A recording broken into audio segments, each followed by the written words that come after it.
Vous voyez, c'est drôle. Une réponse, donc, qui ne fait pas beaucoup avancer les débats. Alors, les taureaux, et puis je serai à mon tour obligé de vous répondre pourquoi, quoi, ce qui rajoute à l'effet comique, mais qui là, pour le coup, ne veut plus dire grand-chose. Alors donc, pourquoi, quoi, que les taureaux adorent la corrida? Eh bien, bon, il n'y a plus rien là-dessus, eh bien, les taureaux adorent la corrida tout simplement parce qu'on n'a jamais entendu un taureau affirmer le contraire. Et je vous préviens, je vais tenir 5 minutes avec ça. Le seul témoignage de taureau dont nous disposons est celui réalisé à travers la personne de Francis Cabrel, dans la chanson La Corrida. Alors, que nous dit cette chanson? Ou plutôt, qu'a voulu nous dire le taureau en écrivant cette chanson? Déjà, le titre, le taureau a choisi comme titre La Corrida. Il n'a pas choisi « Je n'aime pas la corrida ». Ou encore « La corrida, moi je trouve que c'est de la merde en boîte ». Non, il a choisi La Corrida. Premier couplet, depuis le temps que je patiente dans cette chambre noire. Bon là, le taureau, il la décore comme il veut, sa chambre. Hein. J'entends qu'on s'amuse et qu'on chante au bout du couloir. Donc le taureau est dans sa chambre, qu'il a décorée lui-même. Et il nous explique qu'au bout du couloir, il y a une ambiance plutôt festive. Avec des gens venus s'amuser et danser. Je ne vois pas où est le scandale, où est la maltraitance. Continuons. Quelqu'un a touché le verrou et j'ai plongé vers le grand jour. Alors là, je pense qu'il y a une coquille dans les paroles. Le taureau a voulu dire et je me suis dirigé vers le séjour. Le séjour où se déroule la fête. Et j'ai plongé vers le grand jour. J'entends les fanfares. Alors à noter que le taureau vit dans une baraque suffisamment grande pour faire rentrer des fanfares. Les barrières, hein, ces barrières, je vous rappelle, ces petites pâtisseries spécialité du Pays Basque, et les gens autour. Donc voilà, des gens réunis dans une bonne humeur, autour de pâtisseries locales, dansant et chantant sur les airs d'une fanfare également locale. Alors, je vous passe quelques strophes de la chanson. Pour arriver à celle-ci, je vais bien finir par la voir, cette danseuse ridicule. Donc là, visiblement, tout le monde est bourré dans la soirée. Le taureau a repéré une petite danseuse qui se dandine à l'autre bout du séjour et il espère bien se l'attraper comme un salaud. Bon, j'arrête là, on est d'accord, les corridas sont en fait des énormes partous organisés par les taureaux, des soirées bunga bunga à la mode argentine. Écoutez, je ne rêve pas quand le taureau dit dans la chanson « Je vais l'attraper, lui et son chapeau, les faire tourner comme un soleil ». Excusez-moi.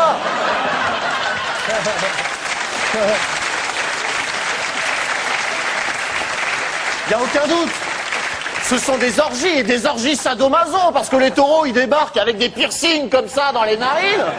Des soirées sadomaso, donc, qui finissent en séance d'acupuncture, puisqu'ils se plantent des lames comme ça dans le corps, qui, quand on sait que le taureau fait 6 fois plus de poids qu'un homme, sont en fait de cette taille-là, des petites aiguilles d'acupuncture. Je terminerai cette plaidoirie en citant les dernières paroles de la chanson. Baila, baila, a que baila de nuevo. Y mataremos otras vidas de otros toros.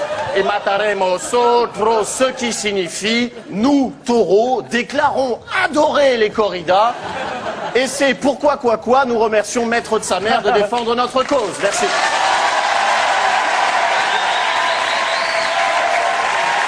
Maître de sa mère pour les Bleus. Un commentaire de la capitaine Annie Lemoine. Annie. Notre avocat a été absolument brillantissime. Il va falloir trancher. Rouge pour Maître Ferrari, qui défendait la cause de Galliano. Bleu pour Maître Tsamer, qui défendait la cause de Frédéric Mitterrand et de la corrida. Rouge ou bleu? Levez bien haut, levez bien haut. Non, il faut les compter. On fait les comptes. C'est bleu là-bas. Ce sont les bleus qui gagnent. De peu. De très peu. Mais ce sont les bleus qui gagnent. 5 points pour les bleus. Les bleus iront donc dans la deuxième manche, puisque c'est vous qui gagnez évidemment cette première partie de la première manche. Bravo les bleus. 16 à 14. Et nous passons tout de suite à la deuxième partie, jaune contre vert, le temps de changer les équipes.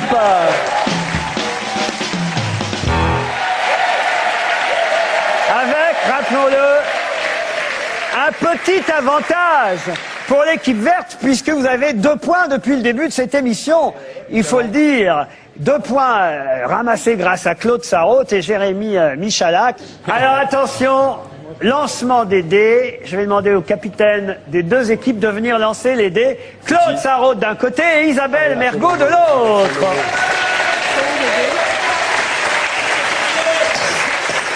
C'est Rémi Julien, hein. Claude, le dé n'est pas trop lourd. Un peu, mais... Elle va partir avec, faites gaffe.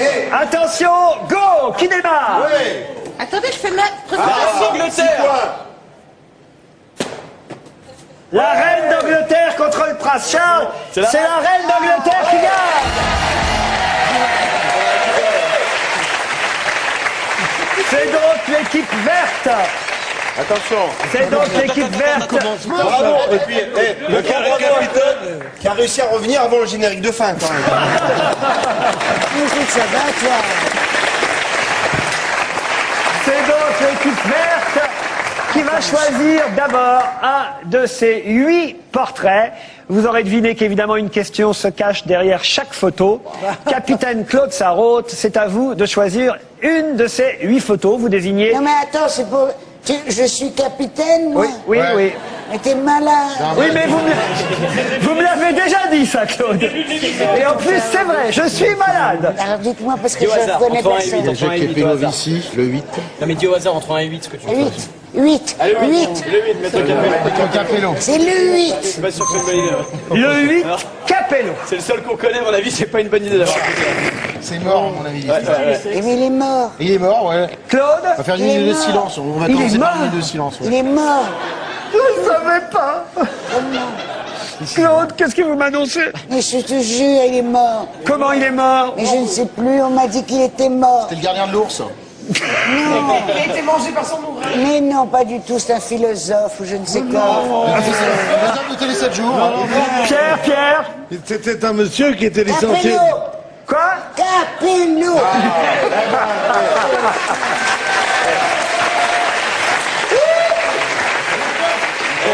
C'est nous qu'on l'a. Alors là, on part de loin. Ça, tout le monde le savait déjà que c'était Capello, Claude. C'est pas la bonne réponse? Non. Ah bon? Non. Claude, voici la question qui concerne Maître Jacques Capellovici, qui nous a quittés effectivement le 20 mars dernier. On savait qu'il était très érudit, Oui. puisqu'il était non pas cruciverbiste, mais verbicruciste, qu'il a dit. Bravo, Florian. Bah, il avait surtout toujours un dictionnaire avec lui. Alors Oui. moi aussi, je suis On peut dire érudite. aussi mot croisiste. Mot croisiste, si vous voulez. Mais ce n'est pas la question, qui va peut-être apporter 2 points au vert s'ils répondent, 1 point au jaune si vous répondez avant eux. Maître Capello lisait beaucoup. Ah oui. Mais quelle originalité supplémentaire pouvait-on trouver dans ses capacités? Il savait lire à l'envers. Dans ses capacités. Il savait lire à l'envers. Il savait Lire à l'envers comme Léonard de Vinci. lire à l'envers comme Léonard de Vinci, pas du tout.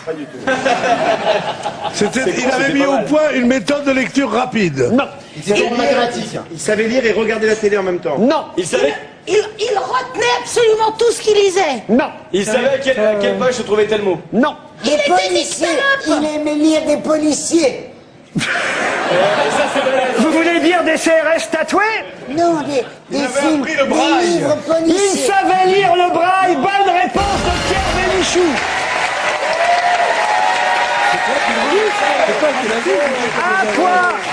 Un point pour les jaunes. Vous ne pourrez pas choisir la personnalité suivante. Ce sera la personnalité numéro 6 qui vous rapportera, les jaunes. C'est à vous que je m'adresse puisque ce sera votre tour. Elle vous rapportera, cette personnalité, la question qui va venir. 2 points si vous répondez, 1 point pour les verts. Mais, si vous ne choisissez pas, c'est parce qu'après il y a un défi. Et que je vais demander à Isabelle Mergot et à Jérémy Michalak de quitter le plateau, puisque c'est vous qui relèverez le défi qui suivra cette question. C'est donc un match 3 contre 3 pendant qu'on prépare Jérémy et Isabelle. Et voici la question qui concerne donc Sarah Lane, puisque c'est elle qu'on voit sur cette photo. Comme ça, vous savez qui est Sarah Lane? Non, non. C'est la fille naturelle d'Adamo. Non, pas du tout. Non, non, non. Ça pourrait. Non, non. Sarah Lane, qu'on voit sur cette photo, est la doublure de Nathalie Portman dans le film Black Swan. Et une doublure en laine, c'est toujours pas mal. Hein. Pour l'hiver, c'est Pour pas mal. l'hiver, Mais c'est pas là, mal. pour le début d'été, c'est un peu chaud. Bon, pourquoi En pas, tout hein. cas, cette danseuse qui a doublé Nathalie Portman dans le film Black Swan a lancé une polémique autour des scènes de danse du film.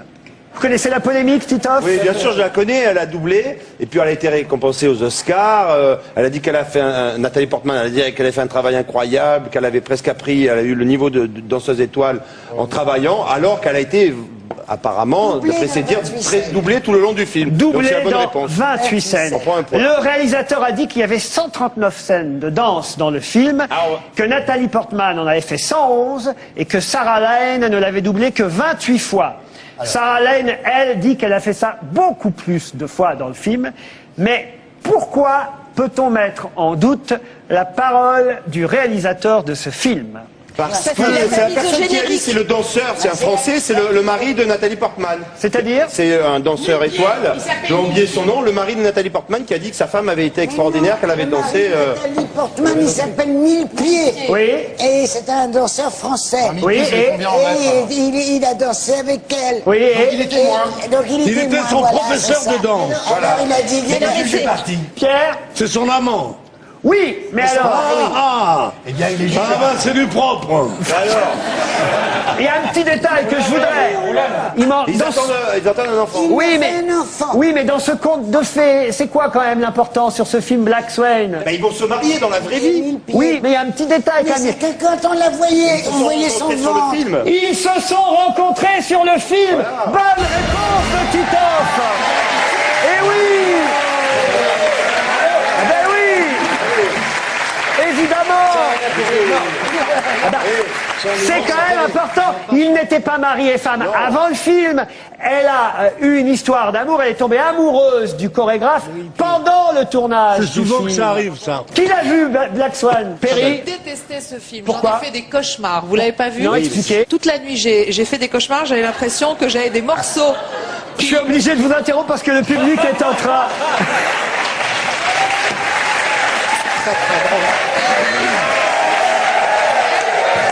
Mais c'est quoi ça? Mais c'est quoi ça? C'est le défi. C'est le défi qui va suivre cette question. Cette question qui, en tout cas, rapporte un point pour les Verts.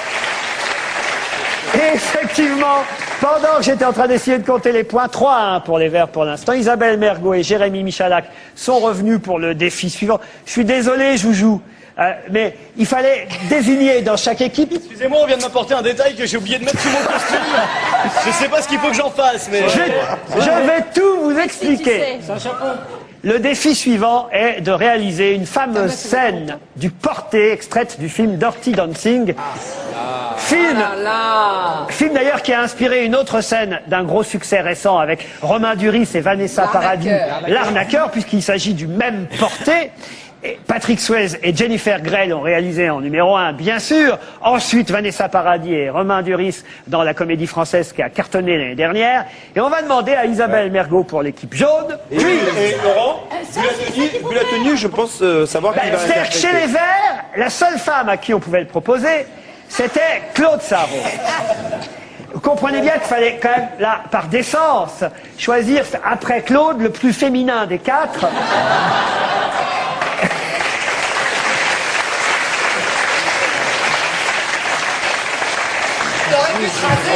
Nous allons appeler deux danseurs de la troupe de Stéphane Jarny qui vont vous faire une démonstration. Appelez le danseur. On peut choisir? Isabelle et Jérémy, regardez bien, car il s'agira pour vous après de reproduire exactement la même chose, en sachant que l'un et l'autre, vous remplacerez la danseuse, celle qui est portée. Le porteur sera toujours le même pour vous deux. Mais d'abord, sous vos applaudissements, une belle démonstration.